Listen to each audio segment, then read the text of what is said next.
Kingdom Come Deliverance was a game I had really looked forward to and enjoyed playing when it was released in 2018 despite its bugs at launch, so it was no surprise that when I heard that the game was getting a sequel, I was just as excited. Exploring places in Bohemia in the early 1400s and getting a feel of what was going down back then really appealed to the part of me that enjoys history, and although there have been some liberties taken, it was still a solid historical based adventure. Kingdom Come Deliverance 2 takes place immediately after the end of the first game, and before we continue, as a warning, I will be spoiling important plot details of the first game, so it's recommended that you play that game first to fully enjoy this game. If you aren't fussed about spoilers of the first game, then feel free to stick around. The review will feature late game content out of context. Kingdom Come Deliverance and Kingdom Come Deliverance 2 is set in the Kingdom of Bohemia in the year 1403. Just to give a bit of background here, the current King of Bohemia, Wenceslaus IV, has been imprisoned and the country is being run by his half-brother King Sigismund of Luxembourg. Considering that Sigismund played a part in imprisoning Wenceslaus, and despite the fact that Wenceslaus had issues of his own when he was ruling Bohemia, the view that Sigismund was ruling, or well, trying to rule Bohemia while Wenceslaus was imprisoned, was seen as him usurping the throne and was met with resistance by people wanting to rescue and restore Wenceslaus. Among them is our hero Henry, hailing from the village of Skalitz. In the first game, Henry's village is attacked by Sigismund's forces and his parents killed by a man named Markvart von Aulitz. While returning to Skalitz to bury his parents, Henry is attacked by bandits and loses the sword that he and his father had made for Sir Radzig Kobyla, the lord of the area. The first game concludes with Henry and his companion, the nobleman Sir Hans Capon of Perkstein, being assigned a mission to deliver a message to Otto von Bergo, an ally of Sigismund. Henry is still wanting vengeance on Markvart von Aulitz for killing his parents, and he now has a new vendetta against Hungarian noble István Toth for not only wanting to help Sigismund take over Bohemia, but for also possessing the very sword that Henry had stolen from him. Kingdom Come Deliverance 2 starts off from here with Henry, Hans and their party approaching Trotsky Castle and its surrounding areas. After meeting up with some of Otto von Bergov's men, in which Henry can defuse or aggravate the situation with it ultimately being sorted out by Hans, they are warned of a group of bandits operating in the area before the two parties go their separate ways. Henry, Hans and their party decide to stop at a spot at Nebakov Pond to camp for the night, and after going around talking with the others in the group and sparring with Hans, Henry and Hans decide to bathe. While bathing, Hans hears some women singing in the distance, and upon approaching them, they find that their camp is under attack by bandits. Henry blows his cover by shouting at one of the bandits to leave one of the women alone, and as he and Hans try to escape to the other side of the pond, Henry is hit by an arrow. Though injured, Henry and Hans manage to evade the bandits for a while before Henry is forced to fight one of them on top of some rocks. While things look bad for Henry, his faithful dog Mutt comes to the rescue, and Henry falls off the rocks with the bandit. Now critically injured and lucky that the bandit had broken his fall, Hans finds Henry and carries him to a nearby herb-woman's house to safety while Henry hallucinates the horrors he had experienced from the first game. Fast forward to some time later, Henry and Hans leave the herb-woman's house and reach Trotsky Castle, and despite not having the letter they needed to deliver and not exactly looking like a noble in his entourage, they are rudely turned away and Hans gets waste dumped on him. The two then go to the inn at the nearby town of Troskowich, where they need to plan out how to get into the castle. One thing leads to another and Hans ends up starting a fight, landing both him and Henry in the stocks in town as punishment. Hans blames Henry for all the troubles that have led them to this point and decides to find his own way to meet Otto von Bergov. From here, Henry can explore the area and complete quests in order to find his way to meet von Bergov as well as make up with Hans, as the world will now open up to him. Will Henry and Hans be able to deliver their message? What other forces are in play? Is this game any good? Find out in The Good. Much like in the first game, I really enjoyed the game's story and plot. As well as playing as Henry, you will also get to play as Godwin, a priest from the first game who likes to indulge himself with some of the vices that Christians frown upon. While in terms of mechanics, playing as Godwin doesn't change a lot gameplay-wise, it is interesting having him as a secondary character to see what goes on at certain points in the story. As Henry explores the world, he can also come across people wanting help, and I've really enjoyed the side quests, as a lot of them have multiple approaches to them with different consequences. I also appreciate how the quests can also relate to what people believed in at the time, such as the one where Henry goes searching for dragon bones so that he can either hand them into the church to get them destroyed, or to someone else for profit. Some missions and quests are timed, much like how they were in the first game, so there is a sense of urgency to complete some of them. If you're really good, and just go off exploring, you may even indirectly complete a quest in which Henry will mention to the quest giver. In terms of the game's story, there have been some liberties taken historically for story purposes, such as the Siege of Suchdol, which you are introduced to at the start of the game, actually happening in 1402 historically instead of in 1403 as portrayed in the game. While this may seem insignificant, for story purposes it makes a lot of sense. Being based in Bohemia, the game also uses historical reconstructions of castles, towns and villages in the area, with the notable one being Trotsky Castle. Other famous locations such as the fortress at Malashov, the Sedlec Oshery, and the Italian court in Kutenberg, or Kutna-Hora if you prefer the Czech pronunciation, are featured, and play a role in one form or another during the events of the game. I did enjoy playing through the game's story, and I went out of my way to even make sure I completed every side mission I came across just because of how invested I was in it. The different ways to approach certain things also adds to the replayability of the game, as you'll always want to see what could have gone differently, and it's definitely something I appreciate. The game's mechanics have been refined from the first game, and if you're familiar with them, you'll be fine with the second game. The reputation system remains, with Henry being told to leave if he's loitering in a private area, or being confronted if he's trespassing. Each area is split into regions, and if Henry is a menace in one of them, he may be a wanted man in the region with guards actively trying to stop him so that he can pay for his crimes. Thankfully, there are several ways you can develop Henry throughout the game. You can make him someone who fights first and asks questions later. You can make him sneaky so that he can break in, rob and attack people from the shadows. You can also make Henry a charismatic and learned man so that he can talk his way out of trouble. Or you can invest in all of them to make Henry a jack of all trades. There's something satisfying about talking your way out of trouble. Look, can you keep a secret? What are you talking about? What's secret? Look, we're both men, aren't we? Where are you going with this? You're testing my patience. It's like this. Yesterday, I met this pretty girl. She makes yarn. And you know what they say about girls who work with spinning wheels? No? What? They're really good in bed. That's a good one. Well, this yarn spinner, she was very afraid her mother would find out we planned on meeting. So she gives me these complicated directions on where to meet her. At high noon, I stood at the shadow of the tallest linden tree, and step by step, I set out. Then all of a sudden, I look around and realise I have no idea where I am. The girl's nowhere to be seen, and people are yelling at me. That girl made a right fool of me.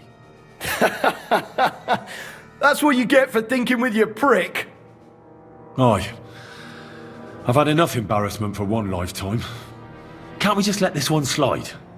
All right then. I'll turn a blind eye, just this once. Out! Let's go! Though, in saying that, the more severe the crime, the worse your chances are.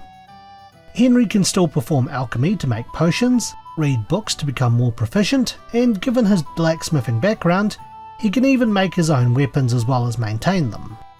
The micromanagement that comes with wandering around also returns, where Henry would need to keep clean and wash his clothes lest people comment on his smell. This can also be a problem if you're trying to be sneaky if Henry is smelt before he's seen. Weapons and armour need to be kept in good shape so that you're well protected and can deal effective damage. Henry can also bleed out if he neglects to bandage his wounds, so it always helps to have bandages on hand. He can also get tired and hungry if he doesn't sleep or eat, which can affect your stamina. If you go to the trouble of finding Mutt, the dog, he becomes a very reliable asset to your journey, being able to help Henry in combat, as well as sniff key items to find people. Yes, you can even pet the dog too, which is always a welcome feature.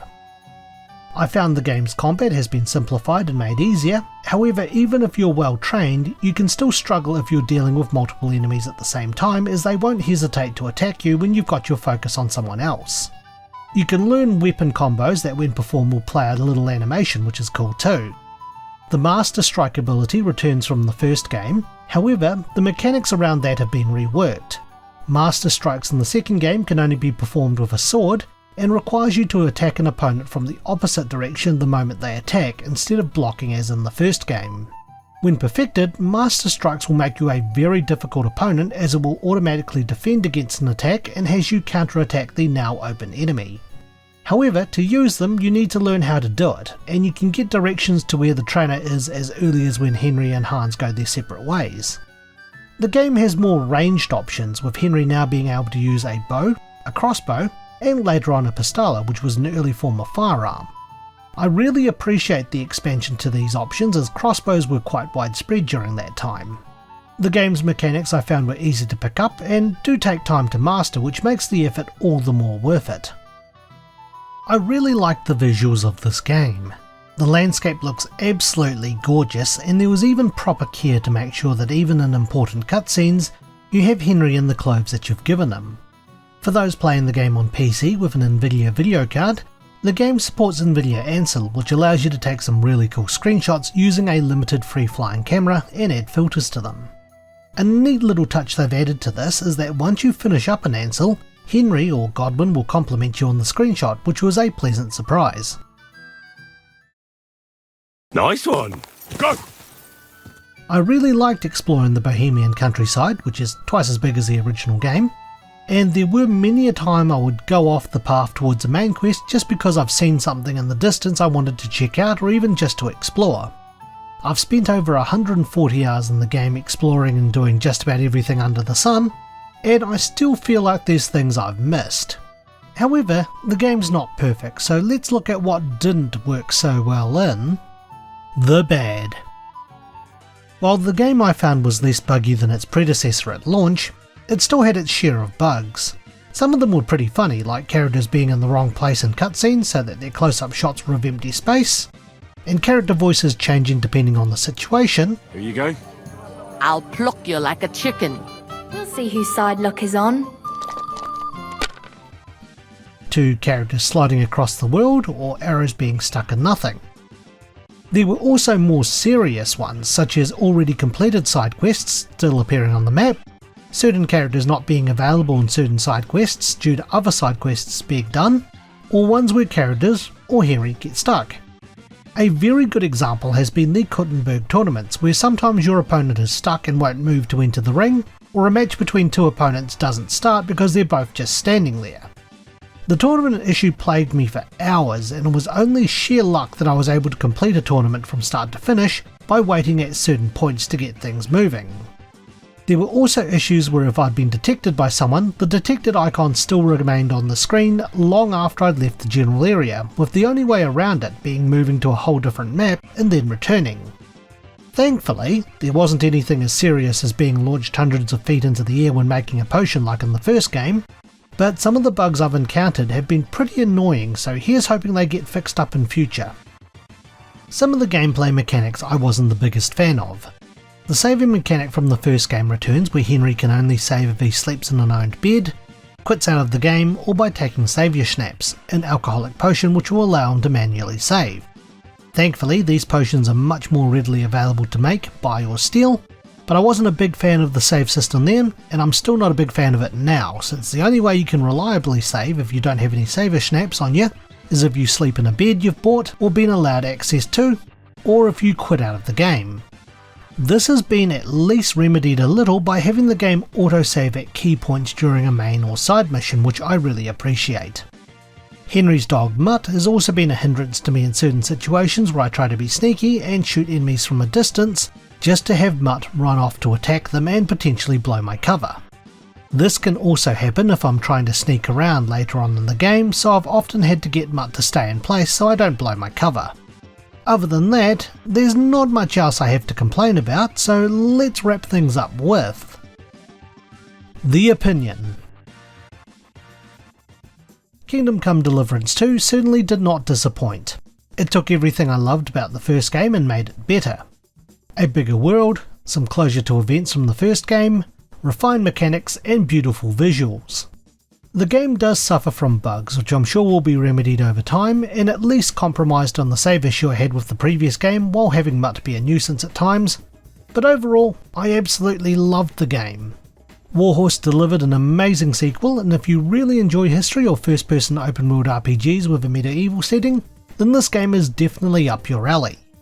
While the game's developers have stated that Kingdom Come Deliverance 2 will conclude Henry's story, I would be really interested to see if Warhorse would do a follow-up game featuring some of the other characters set during the Hussite Wars about 20 years later.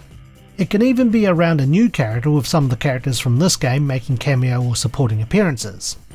There are hints to the religious turmoil leading up to it, with mentions of Jan Hus as well as certain events in the game, and the game also features certain characters who end up being big players during those times.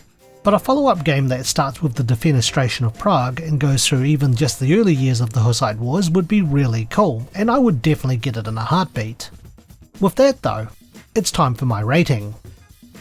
I would give Kingdom Come Deliverance 2 Adder out of 10. Thanks for watching, and stay tuned for the next Infinite Backlog review. If you enjoyed today's review, feel free to check out some of our other videos and subscribe for more. You can also follow us on Twitter, Instagram and our Facebook page. Once again, thank you for watching.